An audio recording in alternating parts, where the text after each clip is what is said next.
சொல்றதான் அறிவுரைகளை மக்கள் முன்னாடி சொல்லாதீங்க. ஒருவருக்கு நீங்க அறிவுரை சொல்லணும்னா, தனிப்பட்ட ஒரு நபரை கை காட்டி அறிவுரை சொல்லணும்னா, ரசூலுல்லாஹி ஸல்லல்லாஹு அலைஹி வஸல்லம் என்னைக்கும் மக்கள் முன்னாடி அவருடைய பெயரை பயன்படுத்தி ரசூலுல்லாஹ் அறிவுரை சொல்லல. இப்படிப்பட்ட மக்கள் உங்கள் மத்தியில் இருக்கிறாங்கன்னு ரசூலுல்லாஹ் சொல்லுவாங்க. யாருடைய பெயரை பயன்படுத்தியும் முனாஃபிக்குகளுடைய பெயரை பயன்படுத்தி கூட ரசூலுல்லாஹி ஸல்லல்லாஹு அலைஹி வஸல்லம் அறிவுரை சொல்லல. வழிகேட்டில் இருக்கக்கூடிய ஒரு மனிதனை பத்தி பேசுறது வேற, மார்க்க விஷயங்களுக்காக, மார்க்க வழிகாட்டலுக்காக. அவர் வழிகேட்டில் இருக்கிறத அவர்கிட்ட இருந்து மார்க்கம் படிக்காதீங்கன்னு சொல்றாள், அது வேற.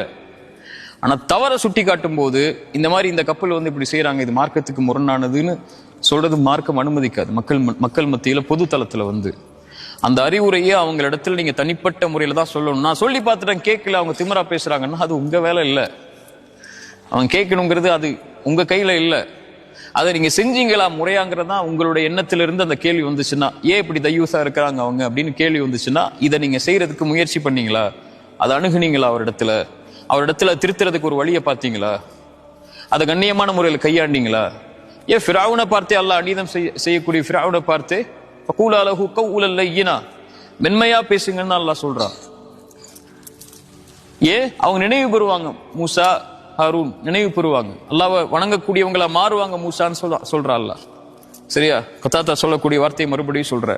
அல்லாஹ் ரப்புல் ஆலமீன் அன ரப்புக்குமுல் அலான்னு சொல்லக்கூடிய, நான் தான் உயர்ந்த இறைவன் சொல்லக்கூடிய ஒருவனிடத்திலேயே மென்மையா பேசுங்கன்னு அல்லாஹ் சொல்லும் போது, சுப்ஹான ரப்பியல் அலான்னு சுஜூதுல விழக்கூடிய முஃமினிடத்துல ஏன் மென்மையா பேச மாட்டேங்கிறீங்க?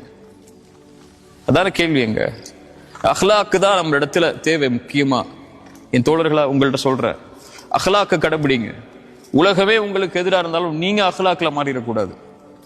உங்களை விமர்சிச்சாலும் சரி, உங்களை எதிர்த்தாலும் சரி, உங்களை குதர்க்கம் பேசினாலும் சரி, நீங்க நல்லது செய்யும் போது உங்களை குத்துனாலும் சரி, உங்க முதுகுக்கு உங்க கூடவே இருந்து ஒருத்தர் உங்களுக்கு துரோகம் செஞ்சாலும் சரி, அல்லது நண்பனா இருக்கக்கூடிய துரோகியா மாறினாலும் சரி, துரோகி நண்பனா மாறினாலும் சரி, இந்த உலகமே உங்களை எதிர்த்து நின்றாலும் சரி, நீங்க அஹ்லாக்ல மாறிடக்கூடாது. யூதன் ரசூலுல்லாஹ்வுடைய சட்டையை பிடிச்ச போது உமர் ரசூலுல்லாஹி ஸல்லல்லாஹு அலைஹி வஸல்லம் தடுத்தாங்க. அவர்கிட்ட சொன்னாங்க, உமரே உன்னிடத்திலிருந்து நான் இதை எதிர்பார்க்கலன்னாங்க. அந்த யூதன் இஸ்லாமை ஏற்றதற்குரிய காரணம், அவரிடத்துல எவ்வளவு அநீதமான முறையில் நடந்தாலும் அவர் நீதியோட நடப்பாருங்கிற குணத்தை நான் பார்க்கணும்னு ஆசைப்பட்ட, அதை பார்த்துட்டு இஸ்லாத்துக்கு வரனாரு இல்லையா?